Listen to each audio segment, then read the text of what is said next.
Oke, karena 2,1 ribu kita bahas dulu. Iya, bahas dulu. Bayangkara versus Persija. Waduh. Ini kalau kita lihat Dream Team mengakui, mengklaim, ada yang bilang mereka di Dream Team, tapi permainannya bukan seperti Dream Team nih.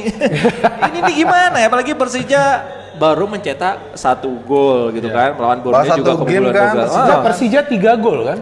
Iya kemarin kan Oh iya betul. Ini kalau kita lihat game. ini Bayangkara udah 2 game, tapi Persija 2 gamenya melempem nih dua-duanya. 1 gol ya? 1 gol. Iya kalau gue sih lihat dari sisi Persijanya sebenarnya belum bisa dinilai secara utuh sih Vaniko ya. Apakah mereka bisa layak disebut tim bertabur bintang dalam konteks permainannya? Belum. Sesuai gitu ya, belum terlihat. Karena dari kemarin laga pertama itu kelihatan banget mereka tuh defense-nya yang agak ngeri sih menurut gue. Oke, mereka punya sisi offense yang bagus. Kita lihat Marco Motta membantu banget saat ofensif ya. Tapi saat bertahan gue lihat justru Marco Motta ini PR loh. Karena gue lihat dari 2 gol itu itu ada peran Marco Motta juga yang gagal lakukan intercept. Artinya di samping itu lini center back-nya juga problem juga kan. Mama nama Ryuji. Otavio absen kan? Nah, ini gue pikir itulah yang mestinya dibenahin ya dari sisi defensifnya. Persija ini harus banyak berbenah lah menurut gue. Defensif. Iya betul, benar sekali defensif. Karena kan defensif ini terlihat juga di pramusim. Memang jumlah kemasukan gol Persija ini tidak banyak, tapi kepanikan ini loh. Kita juga tidak lihat kejelasan. Itu contohnya Ryuji bikin gol bunuh diri. Itu dia kan. Nah, artinya kejelasannya seperti apa? Yang main marking siapa? Yang jaga zonal siapa?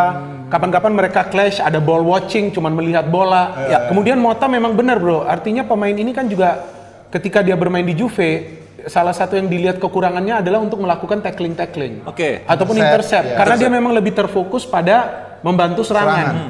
Maka itu kan dia tidak digeser nih ke center back kan pernah ada wacana mau geser ke center back. Gue sempat bahas juga di YouTube bro. Gue bilang wah ini kalau geser ke center back kayaknya gak ideal karena selama ini dia main di kanan dan di kanan ini dia main bagus fullback untuk menyerang. Tapi fullback itu juga harus bisa cover. Pada saat ada situasi yang membahayakan ya istilahnya ini. Tim ini bermain all out. Nah ini kan bermain away nih, lawan Bayangkara. Itulah yang menjadi sebuah pekerjaan rumah bagi Persija. Defense. Kabarnya Otavio bisa main. Kita tunggu main nggak? Jika Otavio main, ya mungkin bisa lebih tenang memperbaiki lagi, sedikit. Ya. Sebenarnya kan pencarian Persija terhadap center back ini belum selesai. Kenapa nggak ada ya? Setelah Pacheco pergi sempat datangin Sandau kemarin kan. Sandau juga belum. Gue bilang. Sekarang Motta bukan posisi center back. Biasanya center back ditaruh di bek kanan. Jadi sebenarnya ini gue yakin nih putaran kedua kalau trennya seperti ini pertahanan Persija mereka beli pemain lagi. Oke, sempat mau beli gak jadi ya? Iya betul. Nah kalau nanti kita bahas belanja pemain ya. Tapi kalau kita melihat Persija PR-nya adalah di pertahanan. Ini Bayangkara maka bisa memanfaatkan. Bayangkara kembali ke depannya. Nah itu dia. Depannya baru cetak 1 gol. Ini apakah bisa memanfaatkan kelemahan dari Persija? Dan yang cetak bukan striker loh. Iya benar. Itu gimana itu? Iya. Bayangkara ini. Ezekiel, padahal ada si siapa namanya Sadil juga ya. Andi. Kurang apa sebetulnya? Ya kita juga lihat ini memang boleh dibilang tim baru ya. Tim baru dalam arti banyak pemain baru. Pasti dia perlu bentuk formula baru juga nih si Paul Munster kan. Dan nggak gampang memang apalagi di depan ini praktis berubah ya. Komposisi pemainnya berubah di depan ini. Ini yang gue lihat masih terus cari ya si Monster ini. Kita juga berharap jangan sampai Zumafo ya. Zumafo yang harus turun. Karena kan musim lalu Zumafo yang top scorer kan. Betul. Kalau istilah Zumafo harus turun kan sayang juga nih pembelian pemain-pemain. Iya, berarti bintangnya dong ya. Nah, memang kita mengatakan ini tim bertabur bintang, tapi kan mereka belum bisa menyatu seperti yang tadi Bang Yuke katakan. Betul. Dan juga seharusnya ini jangan menjadi alasan lagi bro, karena pramusim sudah ada. Iya, udah. Yang kompetitif. Mereka sempat juara di Malaysia kalau nggak salah. Di Kamboja kalau nggak salah. Kamboja kalau tidak salah ya, saya lupa. Harusnya bisa lebih oke. Ini kan pramusim juga sudah ada yang Piala Gubernur Jatim. Betul. Sudah ya sedikit banyak sudah ada lah bentuk. Dan 2 hasil seri kan melawan tim promosi. Nah itu dia. Termasuk di Piala Gubernur kan mereka dihantam sama Persik Kediri 3-0. Itu dia. Jadi kelihatan ini kelemahannya apa di Bayangkara ini? Terlepas dari permainan yang belum padu antar pemain yang baru dibeli ini. Ya nggak ada lagi kecuali pelatih ini pekerjaan rumahnya harus membuat kolektivitas terus formula yang pas. Mungkin secara individual quality ini pemain-pemain ini oke lah kita akuinya. Tapi komposisinya, puzzlingnya pas nggak? Itu kan juga pengaruh juga. Sulit loh ini untuk mengisi pemain-pemain bintang musim lalu siapa? Madura United kan? Iya. Itu sulit loh menentukan siapa nih yang starter. Terus udah menentukan starter, banyaknya pemain kreatif. Sepak bola ini kan bukan hanya kreatif, tapi juga efektif. Efektif, betul. Efektifnya ada dua, Nah. ya kan, kreatif dan efektif. Efektif, itu yang susah Kalau tuh. kita Kreatif kalau nggak efektif muter-muter doang. Nah, itu dia, muter-muter doang. Gak ada lagi yang tif apa-apa kan. Nah, kreatif tapi efektif. Iya, iya. Contoh, Itu yang sulit. ya kan, ya gue gak enak juga sih ngomong Real Madrid. Iya, Sekarang, iya, loh, iya. dia kan ada Kevin De Bruyne kreativitas. juga oke tuh. Nah, dia kan ada kreativitas, Ada efektivitas. Ah. Iya. walaupun tidak selalu sempurna. Oke. Barcelona juga sama kan, kreatif, Efektif. Banyak pemain berteknik tinggi juga perlu dioptimalkan, memberikan tanggung jawab. Iya. Iya. Siapa yang maju ke depan? Ada Renan Silva, ada Andik, ada Sadil. Siapa yang membangun serangan? Kalau musim lalu kan cuma Bruno Matos di Bayangkara yang betul. melakukan tugas itu.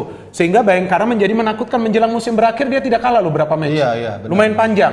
Tapi sekarang begitu banyak pemain berteknik tinggi yang diandalkan untuk membangun serangan, yang ada serangan ini nggak rapi karena masing-masing ingin membangun serangan tersebut. Oke. Bedanya Persija kan antara Evan Dimas dan juga Maklok udah jelas. Iya. Ini Walaupun ya, Klok bisa karakter maju beda juga, ya, betul. tapi sudah jelas Evan Dimas yang banyak melakukan penetrasi kan. Oke. Terus ini juga Bin, ada hal yang menarik juga ya yang gue dengar dari dalam nih Bayangkara. Bonusnya itu kalau untuk nyetak gol tuh jauh lebih besar. Oh, dibanding baru tahu misalnya saya. itu Oke, kan oke. mempengaruhi juga ya. Iya, mempengaruhi. emang berapa sih bonusnya? Adalah kalau sebutin gue ketahuan lagi. Tapi bonusnya itu gede dan menurut gue itu yang seperti pisau bermata dua ya. Bisa jadi. Bisa apa pemain tuh jadi ego, Bisa. mau sendiri-sendiri. Iya, gitu. iya. Jadi menurut gue sih jangan terlalu terlalu besar tapi asisnya juga terus Kemenangan tim. Jadi iya. mereka kolektif gitu main yang nggak masing-masing. Kemarin kan gue juga baru tahu oh Bruno Matos makanya mainnya ini sendiri ya. Mau Sendiri. cetak gol. Nafsu sendiri. Iya, Bonusnya sendiri. gede banget Nah. loh kalau bikin gol. Tapi banyak gol ya. Dia banyak gol. Ada gol cantik lawan Iya. Madura tuh yang dari Itu dapat dari tuh ya? lapangan tengah. Dapet. Buat dia sendiri bro. Coba gol doang. Wah, serius? Iya. Oh. Satu gol segitu. Buset. Aduh. Kalau kiper Hampir 2 digit. Kalau kiper save enggak? Nggak dihitung kali ya? Enggak dihitung. Ya, masa Tahu gol deh. doang. Makanya. Penyelamatan harusnya juga Kan dong. kalau Nah, di nah kita berbicara kiper, sorry. Persija bagusnya kipernya Andri Tani. iya kalau nggak Senior. Wah, kalau enggak jebol itu lawan Borneo kan? Berapa kali berapa dia? peluang kan langsung berhadapan. Jadi Persija lumayan ini loh, masih mempertahankan pemain-pemain lama mereka ya, menjadi itu dia, bagian Pak. dari tim yang juara. Iya, iya. Jadi Oke. chemistry mereka memang udah lebih muda. Oke. Tapi pemain-pemain baru inilah yang gue lihat kredit poin kepada pelatih, bro. Iya. Sergio Varias, pemain-pemain barunya sudah semua kontribusi dari pramusim sampai sekarang kan? Iya, Oke. iya, betul. Sambil menunggu kita lanjut pembahasan, kalau melihat pertandingan nanti berarti yang diuntungkan Persija karena kemarin melawan Persebaya sempat ditunda. Bukan diuntungkan ya, tapi Bayangkara lagi kompleks banget. positioningnya Persija lebih punya motivasi lah. Mereka karena baru 1 kali main, 1 kali mainnya menang. Sementara Bayangkara sekarang jadi tuan rumah, tapi PR-nya di depan juga PR, di belakang juga PR. PR. Iya. Oke. Prediksi? Ya menurut gue sih sekarang Persija kan keuntungannya bukan hanya dia tidak bermain melawan Persebaya, artinya pemain persiapan dalam latihan ya, mereka akan lebih bugar lagi itu sudah pasti. Bayangkara kan traveling, tapi ini mainnya kan juga di Jakarta bang. Dia Oke. nggak pakai penonton ya? Pakai penonton? Nggak pakai. Nggak pakai penonton. Tanpa Ini di Jakarta nih. PT3 kan? PT3. Iya, artinya kan dia tidak ada lagi nih traveling. Iya, betul. Iya kan? betul. Jadi ini menghemat juga energi mereka. Iya, Nah, Betul kan? Betul, Ya, harus paling stamina-nya. paling tidak dari segi kebugaran ya. Iya. Kita ngatakan ya tentu Persija lebih unggul lah. Sekarang tinggal bagaimana secara taktik. Kalau Bayangkara bisa seperti yang Bang Yuki bilang menemukan missing link. Ini kan puzzling nih, dia dilakukan missing link ini ya Bisa bahaya jadi. juga bagi Persija. Oke, kita tunggu nanti hasilnya, prediksi kira-kira. Prediksi, aku bilang nih partai alot ya, Wah, imbang ini lah ya. berat. Imbang. Sama. Kalau gue lihat ada kemungkinan Persija menang ini. Ada Tipis, kemungkinan. ada. Tapi ya bisa juga seri. Tapi Atau siapa dulu yang cetak gol, lihat yang menang. Gue lihat kenapa ada kemungkinan Persija karena faktor Simic ini. Bahaya ini pemain. Peluang Monster ya? dikit. Monster. Iya, Monster. peluang dikit bisa cetak gol loh Setengah dia. peluang jadi gol ya. Iya, itu yang gue bingung. Tapi nggak ada penonton loh. Nggak ada Ya ini pengaruh. harus kan? Iya, Kenapa ini tanpa dua-duanya penonton? juga tanpa penonton. Iya, Iya. tanpa. Ini partai pertama ya di Liga 1 Iya. tanpa penonton kalau gue gak salah. Iya. Betul kan? Iya, Pertama iya, kan? betul. Tapi yang main di PT IKA tuh belakangnya udah banyak penonton sebenarnya ya. Perwira yang nonton di atas. Perwira nonton di atas ya. Oke. Oke, ini ada pertanyaan titipan dari CEO Jebret Media. Waduh. Menurut kalian, ini titipan pertanyaan dari Jebret, CEO dari ya. CEO. Wah, berat nih. CEO, Wah, berat, CEO ini berat. banyak nih. Iya. Ya. Kemarin Yudo itu diving apa enggak? Udah dijawab kan itu hari? Belum ya? Belum. Kalau mesti ditayangin lagi nih, ntar gue Coba. salah lagi nih. Coba. Ada nggak tayangannya? Ada nggak tayangannya kita kasih? Nggak ada. Susah, soalnya debatable itu memang. Iya, Itu iya. debatable. Coba. Kalau menurut gua, sentuhan memang ada, tapi terlambat. Sentuhan itu terlambat setelah Yudo lost ball. Jadi dan kakinya si Ardi Idrus ini nyangkut memang. Jadi ada sentuhan. Kalau kayak gitu kan gue bilang debatable ya. Nggak bisa bilang ini diving. Tapi kalau sejarahnya memang Yudo itu sangat pandai untuk memanfaatkan Inzaghi. kelemahan pemain lawan. Iya. Itu setipis apapun kalau foulnya di kotak penalti, ya hukumannya kan penalti gitu ya. Didikan lama Jadi sih, antara kepinteran striker dan juga kecerobohan. dari itu penyerang, penting itu dari pemain belakang. sosok striker untuk agak-agak tricky, licik dikit itu penting. Ya, Jangan terlalu jujur-jujur. kayak Inzaghi ya. Ya Inzaghi. Kayak tim lu ya. Kan Inzaghi Juventus. Inzaghi di Juventus juga pernah. Klinsmann. Nah, Klinsmann Jurgen juga. Klinsmann juga sama kan? Iya. Senggol dikit jatuh. Kalau gue lihat memang enggak, gue udah diskusi, gue Iya. juga diserang, tapi nggak masalah, gue gak Kan debatable anggap itu. juga, Iya, karena kan debatable. kita semua memiliki pandangan masing-masing. Iya. Kalau gue ngelihat Ardi Idrus ini kan terlambat nih, covering, jadi dia sprint, lari cepat. Yudo itu kan capping, Iya betul. kaki dia terkena.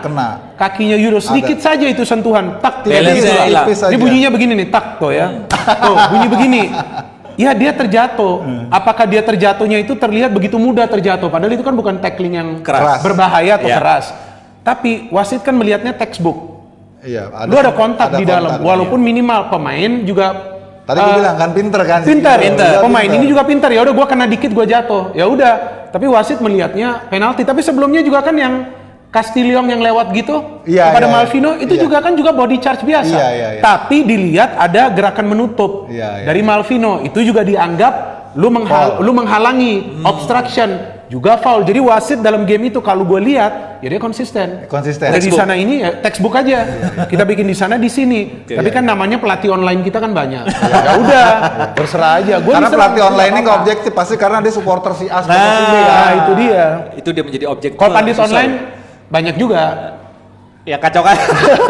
Ya yang penting sih bener sih.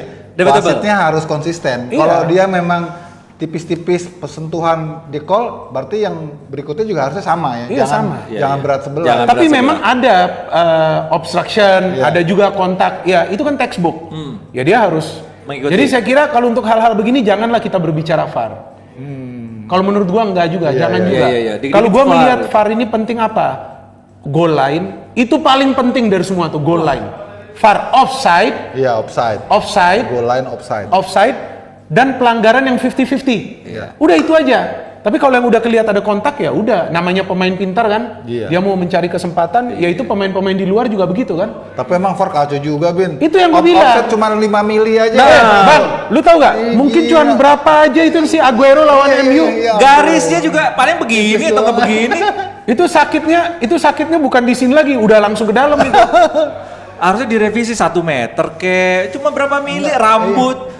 Nggak, Itu rambut rambut mana gua ada? gondrong kali gitu kan. Hah? Rambut mana ada? Kan body part dong, lu gila. Giliran gua gak ada rambut, lu ngomong rambut. Itu yang bikin seru.